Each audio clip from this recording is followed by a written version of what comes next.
السلام علیکم ناظرین۔ بی بی پاک دامن لاہور میں واقع ایک مزار کو کہا جاتا ہے جو رقیہ بنت علی کا ہے۔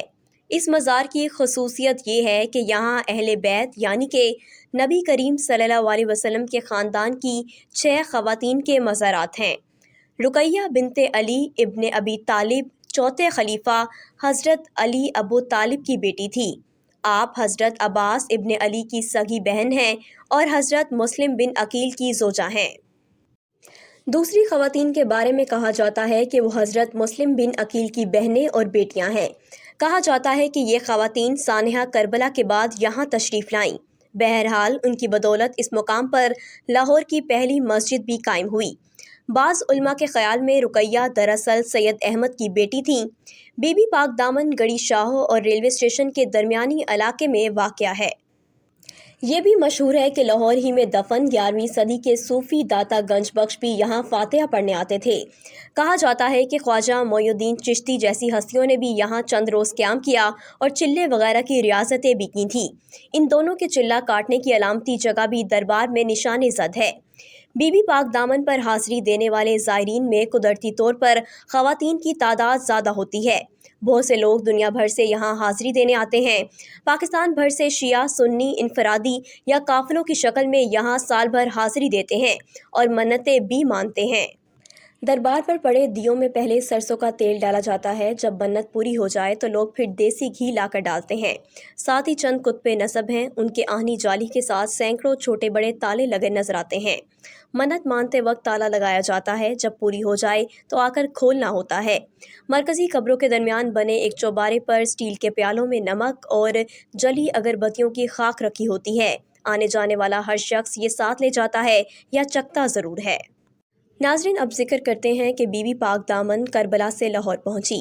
کہا جاتا ہے کہ یہ وقت محمد بن قاسم کی سندھ میں آمد سے کہیں پہلے کا تھا اور یہ روشنی بی بی پاک دامن کے دامن پاک سے اس وقت طلوع ہوئی جب سفر کربلا کے دوران حضرت امام حسین جناب مسلم بن عقیل کی شہادت کی خبر سنی تو بی بی رقیہ جو آپ امام علی مقام کی ہمشیرہ تھیں اور شادی ہو کر حضرت مسلم بن عقیل کی زوج میں گئی تھیں اور جناب مسلم بن عقیل کی بیوہ تھیں، ان سے فرمایا بہن تم بڑے سقیر چلی جاؤ۔ اس وقت لاہور نام کا کوئی علاقہ موجود نہیں تھا۔ بی بی رقیہ نے پس و پیش کی کیونکہ وہ اپنے بھائی سے کسی طور پر جدا نہیں ہونا چاہتی تھی۔ بہن کا تردد دیکھ کر امام علی مقام نے بی بی رقیہ سے نہ جانے کیا راز و نیاز کیا کہ وہ قافلہ کربلا سے جدا ہو کر بر صغیر کی طرف روانہ ہو گیا۔ یہ پورا قافلہ بے وطن جنگل کے ایک ٹیلے پر قیام پذیر ہوا۔ اس وقت دریائے راوی کے کنارے دور تک جنگل ہی جنگل پھیلا ہوا تھا اور اس علاقے پر ایک ہندو راجا حکومت کرتا تھا جس کے راجکمار کا نام کنور بکرما ساحر تھا اور اس راجدھانی میں بت پرستی کا رواج تھا۔ بستی کے مندروں میں کبھی نہ بجھنے والی آگ جلتی رہتی تھی۔ ان غریب الوطن اہل بیت کے افراد کو یہاں پہنچے ہوئے چند روز ہی گزرے تھے کہ راجا کے محل میں اونچے چبوتروں پر رکھے بت محل کے فرش پر اوندھے منہ گر گئے۔ راجا کی راجدھانی کے آتش کدوں میں جلنے والی صدیوں پرانی آگ جو مقدس آگ مانی جاتی تھی وہ خود بخود بجھ گئی اور اس منظر کو دیکھ کر راجا کے حواس گم ہو گئے اور بستی کے اندر بھی کوہرام مچ گیا۔ راجا نے فوراً محل میں نجومیوں اور جوتشیوں کو طلب کر کے پوچھا کہ یہ کیا ماجرا ہوا ہے۔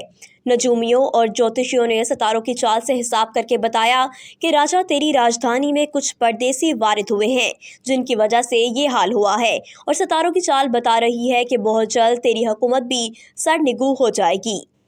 نجومیوں کی بات سن کر راجا نے فوراً ایک کماندار کو طلب کیا اور کہا کہ ابھی ان پردیسیوں کو ہمارے سامنے محل میں حاضر کیا جائے۔ کماندار سپاہیوں کو لے کر گیا اور پورا شہر چھان مارا لیکن کہیں بھی کوئی اجنبی انہیں نظر نہیں آیا۔ لیکن جب وہ پردیسیوں کی تلاش میں جنگل کی جانب گئے تو وہاں انہوں نے دیکھا کہ جنگل کی لکڑیوں کے سہارے چادروں کا ایک خیمہ نصب ہے جس میں اجنبی مسافر ٹھہرے ہیں۔ کماندار نے خیمے کے باہر سے آواز دی کہ پردیسیوں ہمارے ساتھ چلو، تمہیں ہمارا راجا بلاتا ہے۔ کماندار کی آواز سن کر بی بی رقیہ خیمے کے در پر تشریف لائیں اور پردے کے پیچھے سے جواب دیا کہ ہم پردیسی ہیں اور کسی کو کوئی نقصان نہیں پہنچانے آئے، ہم کو ہمارے حال پر چھوڑ دیا جائے۔ کماندار رحم دل انسان تھا، اس پاکیزہ ہستی کا جواب سن کر واپس لوٹ گیا اور بادشاہ سے کہا کہ راجا وہ لوگ یہاں آنے کو تیار نہیں ہیں۔ راجا کو اس جواب کے سننے کے ساتھ ہی غصہ آ گیا اور اس نے اپنے بیٹے راجکمار کنور کو طلب کر کے کہا کہ پردیسیوں کو ابھی ہمارے حضور حاضر کیا جائے۔